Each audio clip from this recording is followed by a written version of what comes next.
नमस्कार मित्रांनो, आपल्या सर्वांनाच माहिती आहे की सध्या शिक्षक टीईटी मुळे परेशान आहेत.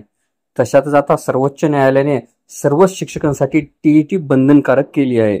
त्यानुसार ज्या शिक्षकाचे वय 52 वर्षापेक्षा कमी आहे त्या सर्वांनाच आता टीईटी परीक्षा द्यावी लागणार आहे. या निकालावर राज्य सरकार पुनर्विचार याचिका दाखल करणार असल्याचं समजतंय.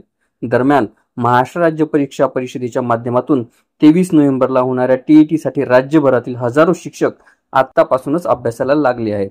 शालेय शिक्षण विभागाच्या निर्णयानुसार फेब्रुवारी 2013 पासून शिक्षक होण्यासाठी टीईटी बंधनकारक केली. त्यानंतर झालेल्या शिक्षक भरती त्यानुसारच झाले आहेत. पण त्यापूर्वीच्या शिक्षकांसाठी टीईटीचे बंधन नव्हते. आता सर्वोच्च न्यायालयाने एका प्रकरणात निकाल देताना सर्व शिक्षकांसाठी ही परीक्षा बंधनकारक असल्याचा निकाल दिला. त्यानंतर काही राज्यांनी त्या निकालावर पुनर्विचार याचिका दाखल करण्याची तयारी दर्शवली. उत्तर प्रदेशसह काही राज्यांनी अशा याचिका दाखल देखील केल्याचे अधिकाऱ्याकडून सांगण्यात आलं.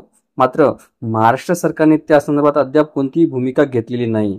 त्यामुळे राज्यातील 95,000 शाळांमधील 1.5 ते 2.25 लाख शिक्षकांना सर्वोच्च न्यायालयाच्या निकालानुसार टीईटी ही द्यावी लागणार आहे. ही परीक्षा उत्तीर्ण होण्यासाठी 2 वर्षाची संधी देण्यात आली आहे. मुदतीत टीईटी उत्तीर्ण न झाल्यास त्यांच्यावर सक्तीची सेवानिवृत्तीची कारवाई करण्याचा इशारा न्यायालयाने निकालातून दिला आहे. त्यामुळे 23 नोव्हेंबरला होणारी टीईटी देण्याचा निर्णय अनेक शिक्षकांनी घेतल्याचे राज्यभरातील चित्र आहे. राज्यभरातील सर्व व्यवस्थापनाच्या शाळा, सर्व परीक्षा मंडळे, सर्व माध्यमाच्या अनुदानित, विनाअनुदानित, कायम विनाअनुदानित शाळांमध्ये 1ली ते 5वी, 6वी ते 8वी या वर्गावर शिक्षण सेवक, शिक्षक या पदावर नियुक्तीसाठी टीईटी परीक्षा उत्तीर्ण होणे अनिवार्य ठरणार आहे. परीक्षेसाठी ऑनलाईन अर्ज आणि प्रवेश शुल्क भरण्याची प्रक्रिया ही 15 सप्टेंबर पासून चालू झालेली आहे. 3 ऑक्टोबर पर्यंत अर्ज हा भरता येणार आहे. 10 ते 23 नोव्हेंबर दरम्यान प्रवेशपत्र डाउनलोड करता येईल. पेपर 1 23 नोव्हेंबरला सकाळी 10:30 ते दुपारी 1 या वेळेमध्ये असणार, तर पेपर 2 दुपारी 2:30 ते 5 या वेळेत असणार आहे, अशी माहिती राज्य परीक्षा परिषदेचे आयुक्त यांनी प्रसिद्धी पत्रकाद्वारे दिली आहे.